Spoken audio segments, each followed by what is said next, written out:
Good morning बच्चों, मैं जितेंद्र कुमार शर्मा स्वागत करता हूं आपका आज की कक्षा में। आज की कक्षा में बच्चों हम पढ़ने वाले हैं कक्षा 4 की पर्यावरण अध्ययन की पुस्तक अपना परिवेश का 17वां अध्याय, जिसका नाम है मेले। और बच्चों इस पाठ के जो पिछले 2 भाग हैं उनका अध्ययन हम कर चुके हैं, जहां हमने ये जाना था कि मेले होते क्या हैं और साथ ही साथ हमने यह भी चर्चा की थी कि हमारे राजस्थान में कौन कौन से मेलों का आयोजन होता है। इस कड़ी में बच्चों हमने अलवर में भरतरी राजा का लगने वाला जो लक्खी मेला है उसके बारे में विस्तार से जानकारी प्राप्त कर ली थी। तो बच्चों उसी कड़ी को आगे बढ़ाते हैं और आज के इस अध्याय के भाग में हम जानकारी प्राप्त करेंगे रामदेवरा मेला के बारे में, और साथ ही साथ हम चर्चा करेंगे जो ख्वाजा मोइनुद्दीन चिश्ती की दरगाह है अजमेर में उस पर लगने वाले उर्स के बारे में भी। तो चलो बच्चों पाठ को शुरू करते हैं। देखो बच्चों, रामदेवरा मेला जैसलमेर में पोखरण के पास में प्रसिद्ध तीर्थ रामदेवरा स्थित है। बच्चों जैसलमेर जो हमारा जिला है वहां पर पोखरण नामक स्थान के पास में स्थित है रामदेवरा तीर्थ, और यहाँ पर आयोजित होता है रामदेव जी का मेला। बच्चों इसका आयोजन कब होता है? देखो यहाँ साल में 2 बार यानी माघ और भाद्रपद माह में विशाल मेला लगता है। तो बच्चों हमने इन महीनों के नामों के बारे में विस्तार से चर्चा करी थी पिछले भाग में, जहां हमने जाना था कि राष्ट्रीय पंचांग के अनुसार 12 महीनों के नाम भी देखे थे ना हमने। तो उन्हीं में से 2 माह हैं, एक तो माघ माह और एक है भाद्रपद। इन महीनों में जो रामदेव जी का विशाल मेला है उसका आयोजन किया जाता है तीर्थ रामदेवरा पर। तो हम समझ पा रहे हैं इस मेले का आयोजन वर्ष में कितनी बार होता है? 2 बार। और यहाँ पर बच्चों आप देख पा रहे हैं समाधि स्थल यानी रामदेव जी के मंदिर को। बच्चों यह भी एक प्रकार का धार्मिक मेला है। साथ ही साथ देखिए बच्चों, बाबा रामदेव जी लोक देवता हैं।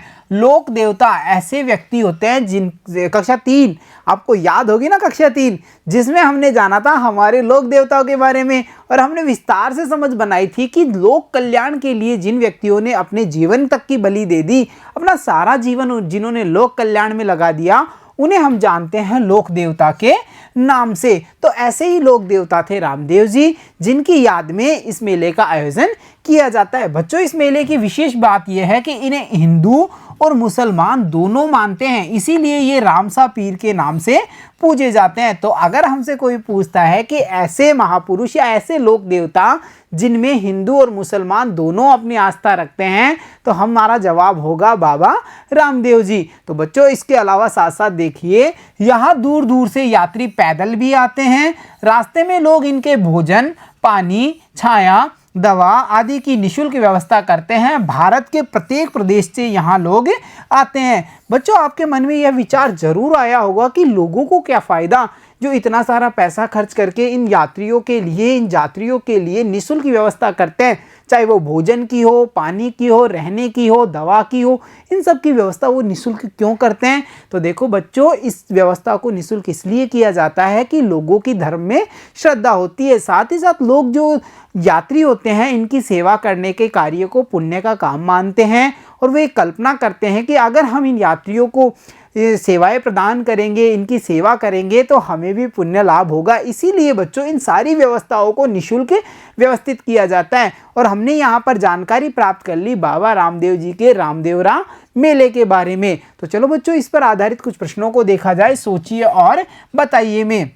बच्चों सोचिए और बताइए में हमारा पहला प्रश्न है, आपके आसपास कोई लोक देवता का स्थान है तो उनका नाम बताइए। उदाहरण के लिए देखो बच्चों, जैसे हमारे आसपास में बाबा रामदेव जी का मंदिर है, यानी कि हम कह सकते हैं कि जो लोक देवता बाबा रामदेव जी हैं उनका स्थान हमारे पास में है। तो अगला प्रश्न है, ऐसे लोक देवता का नाम बताइए जिनको सभी धर्मों के लोग मानते हैं। और रामसा पीर के बारे में हमने जाना था, जिसमें हिंदू धर्म और मुसलमान धर्म को मानने वाले जो लोग हैं वो आस्था रखते हैं। तो हम यहाँ कह सकते हैं कि बाबा रामदेव को हिंदू और मुसलमान दोनों मानते हैं, इसलिए ये रामसा पीर के नाम से पूजे जाते हैं। तो चलो बच्चों अब देखते हैं आज का हमारा अगला प्रश्न, और अगला प्रश्न है, रास्ते में लोग पैदल आने वाले भक्तों के लिए भोजन, पानी आदि की निःशुल्क व्यवस्था क्यों करते हैं? और इसके बारे में बच्चों विस्तार से हमने चर्चा की थी। तो हम कह सकते हैं कि पैदल आने वाले भक्तों की सुख सुविधाओं के लिए तथा अपने लिए पुण्य कमाने तथा आत्मिक सुख के लिए रास्ते में लोग पैदल आने वाले भक्तों के लिए भोजन, पानी आदि की निःशुल्क व्यवस्था करते हैं। मतलब लोगों की यह धारणा है कि ऐसा कार्य करने से हमें पुण्य की प्राप्ति होगी, इसीलिए बच्चों यह सब कार्य किए जाते हैं। तो बच्चों यहाँ पर हमने जाना एक और धार्मिक मेले यानी बाबा रामदेव जी के रामदेवरा मेले के बारे में। तो चलो अब जानकारी प्राप्त करते हैं ख्वाजा के उर्स के बारे में, यानी ख्वाजा का मेला ये कहाँ लगता है। देखो, अजमेर नगर में सूफी संत ख्वाजा मोइनुद्दीन चिश्ती की दरगाह है, इसे अजमेर शरीफ कहते हैं। बच्चों यहाँ पर कुछ विशेष शब्द हैं जिनके अर्थ हमें पता होने चाहिए। ख्वाजा मतलब देखो बच्चों, जिस प्रकार हमारे धर्म में यानी कि हिंदू धर्म में साधु सन्यासी होते हैं, उसी प्रकार जो इस्लाम धर्म होता है उसमें जो विशेष साधु होते हैं उन्हें ख्वाजा की उपलब्धि या उपाधि दी जाती है। उसी प्रकार बच्चों अगला शब्द है उर्स।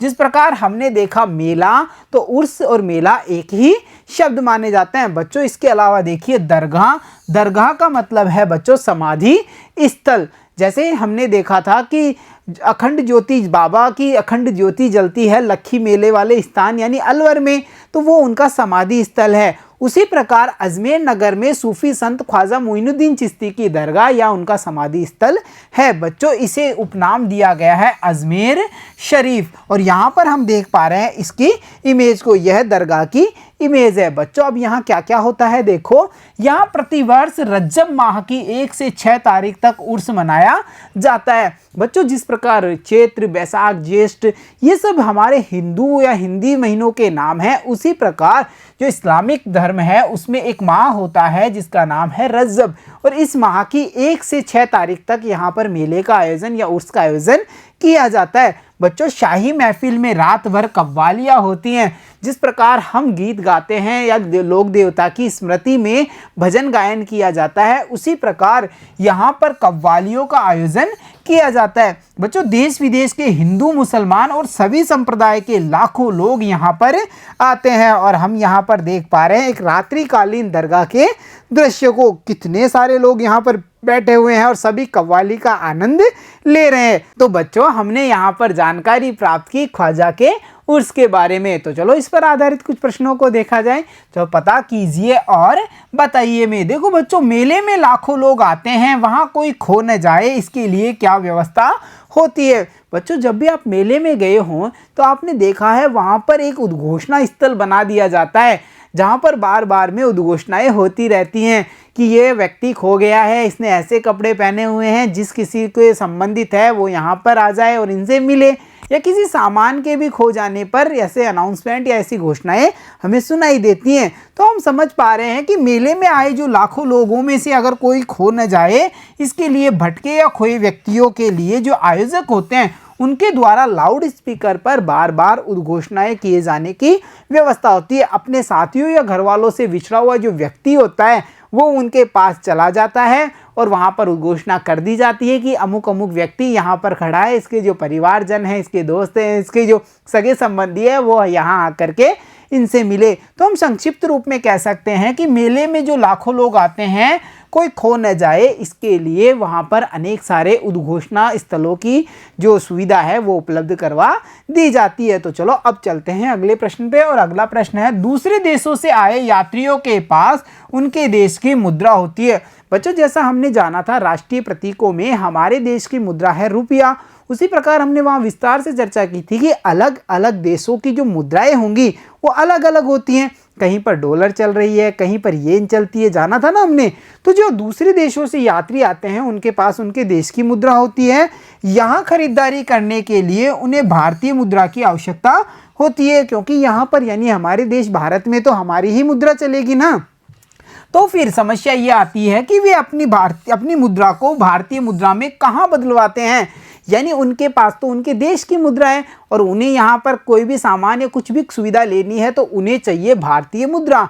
अब वो अपनी देश की मुद्रा को भारतीय मुद्रा में कहाँ बदलवाते होंगे। तो प्यारे बच्चों इसके लिए बनाए गए हैं विदेशी मुद्रा विनिमय बैंक, जहाँ जाकर के यह यात्री अपने देश की मुद्रा है उसके बदले भारतीय मुद्रा प्राप्त कर सकते हैं। तो हमने यहाँ पर जाना विदेशी मुद्रा विनिमय बैंक के बारे में। तो चलो अब देखते हैं आज का अगला प्रश्न, और हमारा अगला प्रश्न है लाखों लोगों के दर्शन करने पर भगदड़ न हो इसकी सुरक्षा व्यवस्था कौन करते हैं? बच्चों, जहां हमने जाना था कि अगर मेले में कोई खो न जाए इसके लिए उद्घोषणा स्थल बनाए जाते हैं, वैसे ही इतने सारे लोग दर्शन करने आते हैं, उनके लिए अगर मान लो भगदड़ हो जाए तो कितना नुकसान हो सकता है ना जान माल का। तो इसके लिए व्यवस्थाएं कौन करता है, उसी पर आधारित है हमारा ये प्रश्न। तो हम कह सकते हैं लाखों लोगों के दर्शन करने पर भगदड़ न हो, इसकी सुरक्षा व्यवस्था या तो पुलिस करती है या फिर जो मेला आयोजन समिति है या जो मंदिर व्यवस्था समिति है वो लोग मिलकर के इसकी व्यवस्था करते हैं। तो बच्चों, यहाँ पर हमने प्रश्नों के माध्यम से यह जानकारी प्राप्त की कि मेलों के आयोजन में किन किन बातों का ध्यान रखा जाता है, किस किस प्रकार की व्यवस्थाएं की जाती हैं। साथ ही साथ हमने राजस्थान के कुछ विशेष मेले जैसे रामदेवरा मेला और ख्वाजा मोइनुद्दीन चिश्ती की दरगाह पर लगने वाले ख्वाजा के उर्स के बारे में भी जानकारी प्राप्त की है। तो प्यारे बच्चों, आज की कक्षा में इतना ही। मिलता हूँ आपसे अगली कक्षा में, तब तक के लिए धन्यवाद बच्चों।